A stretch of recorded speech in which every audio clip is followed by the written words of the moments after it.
Ivan අද Photoshop පාඩම මම ඔයාලට පැහැදිලි කරන්න බලාපොරොත්තු වෙන්නේ ෆොටෝෂොප් වල තියෙන මේ බ්ලෙන්ඩ් මෝඩ්ස් ගැන මේක පැහැදිලි කරන්න ක්‍රම ගොඩක් තියෙනවා. නමුත් මම ඔයාලට පැහැදිලි කරන්න හදන්නේ මේක ප්‍රැක්ටිකලි පාවිච්චි කරන්න පුළුවන් ලේසිම ක්‍රමයකට. මම තුරෙන් තියෙන පික්චර් එකක් මේ පික්චර් එකට මම ටෙක්ස්චර් එකක් ඇඩ් කරගන්න ඕනේ. දැන් බ්ලෙන්ඩ් මෝඩ් එකකින් වෙන්නේ දැන් මට හිතුවා මට මේ පින්තූරය ඇඩ් කරන්න ඕනේ මේ ඉමේජ් එක නෝ මම කරන්නේ මේ පින්තූරය දාලා අපි ගොඩක් කාඩ් ගන්න ඔපැසිටි එක අඩු කරන එක. ඔපැසිටි අඩු කරනකොට වෙනවා ඇති උඩින් තියපු ගතියක් අපිට දැනෙනවා. බ්ලෙන්ඩ් මෝඩ් එකෙන් කරන්නේ මේ ලේයර්ස් දෙක මේ උඩ තියෙන ලේයර් එක සහ පස් වෙන ලේයර් එකට මිශ්‍ර වෙන එක නැත්නම් බ්ලෙන්ඩ් වෙන එක. එතකොට මම මෙතනින් අරගෙන මම මේක ඩාර්කන් කරොත් ඔබට පේනවා ඇති ඩිම් පාට එක ඉතුරු වෙනවා. මම මේක ලයිටන් කරොත් එන වෙනස් ඇස්තටික් එකක් ඉතුරු වෙනවා. ඊට පස්සේ මම මේ අනිත් ලේයර් එක තෝරගෙන ඉවරලා මේක මම ඩාර්කන් කරොත් ඔබට පේනවා ඇති මේ විදිහේ ඇස්තටික් එකක් එනවා. ඊට පස්සේ මම මේක ලයිටන් කරොත් මේ වගේ ඇස්තටික් එකක්. මෙතන අපි දැන් මේක ඔපැසිටි එක අඩු කරොත් එනවා. මේ ෆොටෝ එකට වෙනස් ඉෆෙක්ට් එකක් ලැබෙනවා මේ ටෙක්ස්චර් එකෙන්. ඉතින් ඒතර බ්ලෙන්ඩ් මෝඩ් එකෙන් කරන්නේ ෆොටෝ එකක් එක බ්ලෙන්ඩ් වෙන්නේ එහෙම නැත්නම් මික්ස් වෙලා තවත් ඉමේජ් එකක් සෙට් වෙන එක තමයි බ්ලෙන්ඩ් මෝඩ් එකෙන් බේසිකලි වෙන්නේ. ඒතර අපිට මේ බ්ලෙන්ඩ් මෝඩ්ස් කීපයක් තියෙනවා. ලේයර් එකක් සිලෙක්ට් කරලා ගත්තොත් තමයි බ්ලෙන්ඩ් මෝඩ්ස් තියෙනවා. දැන් මේ බ්ලෙන්ඩ් මෝඩ්ස් එකින් එක වෙන් කරලා තියෙන්නේ ඒකේ උඩම තියෙන බ්ලෙන්ඩ් මෝඩ් එක නම තමයි අනිත් දේවල් වෙන්නේ. උදාහරණයක් විදිහට ඩාර්කන් කියන එකෙන් ගන්න ගොඩක් වෙලාවට ඉමේජ් එක ඩාර්ක් කරන එක ලයිට් එකෙන් ලයිට් කරන එක ඕවර්ලේ එකෙන් මේ ඉමේජ් එක රූටින් ඇඩ් වෙන එක සහ ඩිෆරන්ස් කියෝ වගේ මේවා අන්තිම ලේයර්ස් ටික ඇත්තටම කලර් කරෙක්ෂන් ලේයර් සෙට් එකක් අරගෙන කරොත් වෙනවාද මේ තමයි ඇඩ් වෙන්නේ.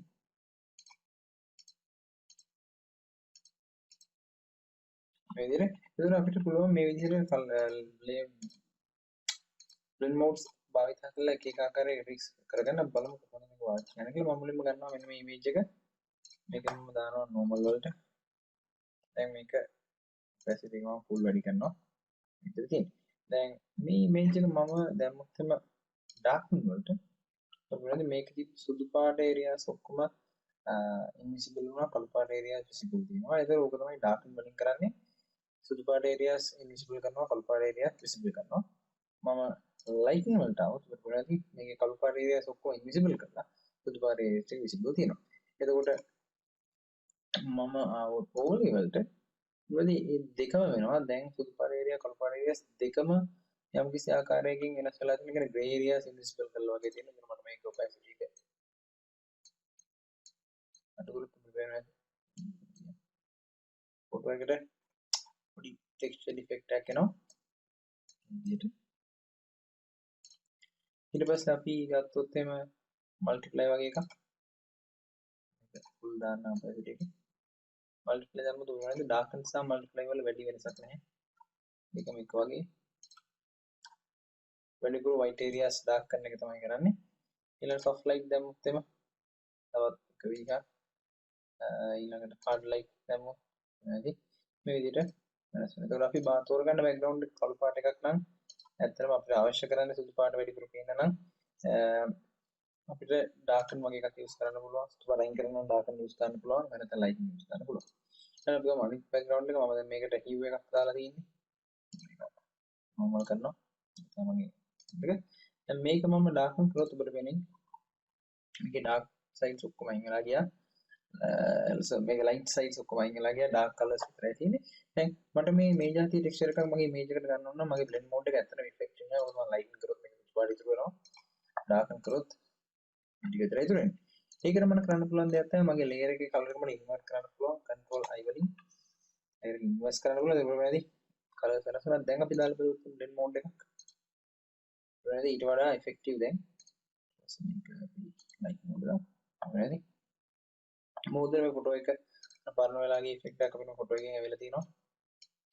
මේ විදිහට අපිට මේක හදා ගන්න පුළුවන්.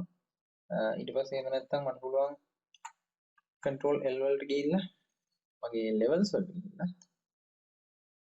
හරි levels අඩු වැඩි කරලා මට මේක adjust කරගන්න පුළුවන්. ඕන විදිහට අපි අනිත් layer එකට කරලා බලමු. control L levels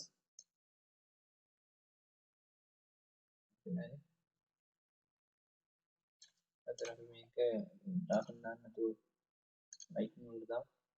අපි ආයෙත් මොකද කරන්නේ?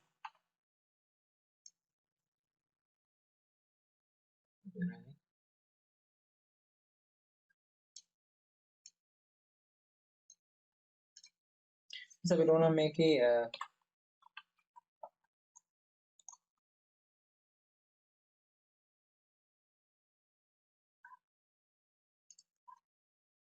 ඇඩ්ජස්ට්මන්ට්ස් නේ එකක් දාන්න පුළුවන්. කර්ව් ඇඩ්ජස්ට්මන්ට් ලේයර් එක දාලා මම පුළුවන් මේක ඉන්ටර්නෙට් එකෙන් කරගන්න. ඒත් මේකේ ෆික්ස් වුණා අපිට මේක මේ ලේයර් එක විතරක් ඉෆෙක්ට් කරනවා අපිට පුළුවන් මෙතනින් මාස්ක් එකක් දාන්න. එතකොට මේ පහළ ලේයර් එක විතරයි මේ ඉෆෙක්ට් වෙන්නේ. ඊට පස්සේ අපිට පුළුවන් මේක ඇඩ්ජස්ට් කරන්න මේ විදිහට. ඊට පස්සේ අපිට පුළුවන් මේකේ ඔපැසිටි එකත් එක්ක පොඩ්ඩක් ප්ලේ කරන්න.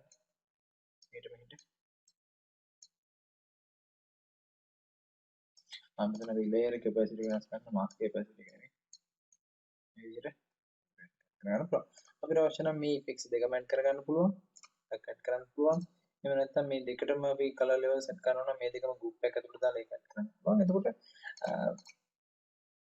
බ්ලෙන්ඩ් මෝඩ් ඇත්තටම අපි භාවිතා කරන විදිහට දැන් මම සාමාන්‍යයෙන් භාවිතා කරන බ්ලෙන්ඩ් මෝඩ්ස් කීපයක් තියෙනවා. මම භාවිතා කරනවා ඩාර්කන්, ඊළඟට ලයිට්න්, ඊට පස්සේ ඕවර්ලේස් ඔෆ් ලයිට් වගේ මම යූස් කරනවා. ස්ක්‍රීන් මේ විදිහට යූස් කරනවා. මම ඔයගොල්ලෝ වෙනන්න ස්ක්‍රීන් ගන්න කියලා. මම පැසිට එකයි ගෙනවා 100ක්. අසම ගෙනවා ස්ක්‍රීන් වලට. හරි. වැඩි වෙනසක් වෙන්නේ නැහැ ස්ක්‍රීන් වල. ස්ක්‍රීන් වල ගියද හරි. මේකෙම අපිට ඊට පස්සේ අපිට ලේසිම දේ තමයි අපිට පුළුවන් මේ ලේයර් එක තියලා මේ උඩම normal layer mask ක්ලික් කරලා arrow keys පහළට යනකොට ඔන්න හරි එක එක layer mask එකේ මාරු වෙනවා අපේ ෆොටෝ එක. බලන්න පුළුවන් කෝකද අපිට ගන්න පුළුවන් කෝකද අපිට භාවිතා ගන්න පුළුවන් කියලා මේ විදිහට. එතකොට අපිට ෆොටෝ එක වෙනස් ඉෆෙක්ට් එකක් ඇඩ් කරගන්න අවශ්‍ය නම් අපිට layer mask දාන්න පුළුවන්. ඊට පස්සේ layer mask සමහරවිට blend modes use කරන්න පුළුවන්. blend modes පාවිච්චි වෙන විදිහ ඇත්තටම අපිට අයිඩියා එකක් ගන්න මේක පාවිච්චි කරලා බලන්න ඕනේ. දැන් ඔබට මේක ඔබට try කරලා බලන්න පුළුවන් ලිස්ට් එකක් තමයි මට කියන්න පුළුවන් අපි අලුත් layer එකක් අරගෙන මේ layer එකට දාන්න gradient එකක් අලුත් layer එකට දාමු gradient එකක් මේකට ගන්න black and white gradient එකක් මේ විදිහට අරගෙන ඉවරලා gradient එක අඳින්න. දැන් black and white gradient එකක් තියෙනවා. දැන් layer modes එකකින් try කරලා බලන්න. දැන් අපිට වෙන්නේ darken දැන් මොකද වෙන්නේ? darken දැන් මොකද සුදු පාට තිබ්බ area එක dissolve වෙලා යනවා. කළු පාට තිබ්බ area එක ඉතුරු වෙනවා. ඊට පස්සේ අපි lighting වලට ගියොත් එම කළු පාට area එක dissolve වෙනවා සුදු පාට ඉතුරු වෙනවා. ඊට පස්සේ අපි overlay වලට ගියොත් එම ඒ දෙකම සිද්ධ වෙනවා. darks දෙකෙන්ම පොඩි වෙන කියන්නේ වැලි දෙකම සිද්ධ වෙනවා. ඊළඟට මේ අතර ඊට පස්සේ multiply වලට ගියොත් මේක කළු පාට තව පොඩ්ඩක් enhance වෙනවා. සුදු පාට අඩු වෙනවා. ඊට පස්සේ soft light වලට ගියොත් එම වැඩි ග්‍රේස් තමයි කියන්නේ ග්‍රේ කලර් එක තියෙන හරිය මේ මැද හරිය තමයි වැඩිපුර වෙනස් වෙන්නේ. උඩ හරිය සුළු පහළ හරිය මොනවද කියන්නේ. ඒක highlights වල තමයි වෙනස්කම් වෙන්නේ. මේ විදිහට අපිට මේක try කරලා බලන්න පුළුවන් linear light දැම්මම වැඩි. ඒ effect එක තව පොඩ්ඩක් වැඩිපුර වෙනවා. ඊට පස්සේ මේ difference වගේ කරනවා ඇත්තටම මම හරියට use කරනවා. තවදුරටත් සමහරවිට අවශ්‍යතාවයක් එන්න පුළුවන් මේක use කරන්න. hue saturation see color වෙනසක් නෑ. මොකද color layer එකේ නෙමෙයි මම ඉන්නේ. luminosity වගේ වයින් ඊළඟට මේ දාන gradient එක අනුව මේක වෙනස් වෙන්න පුළුවන්. දැන් මම මෙතෙන් add කරොත්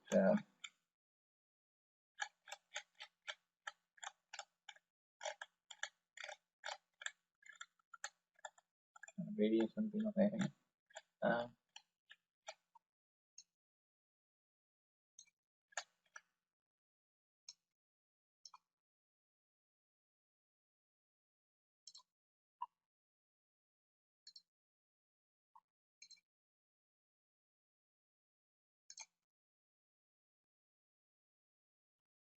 ඒක මම add කරොත්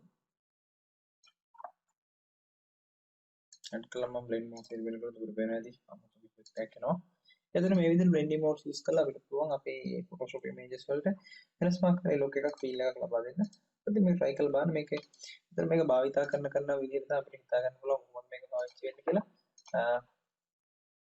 මේ විදිහට ඔබට පුළුවන් blend modes පාවිච්චි කරලා විතරක් තනිකර blend mode එක පාවිච්චි කරලා විතරක් අපේ photos වලට සමතුලිත ආකාරයක පෙනුමක් සහ විශේෂී finish එකක් ලබා දෙන්න.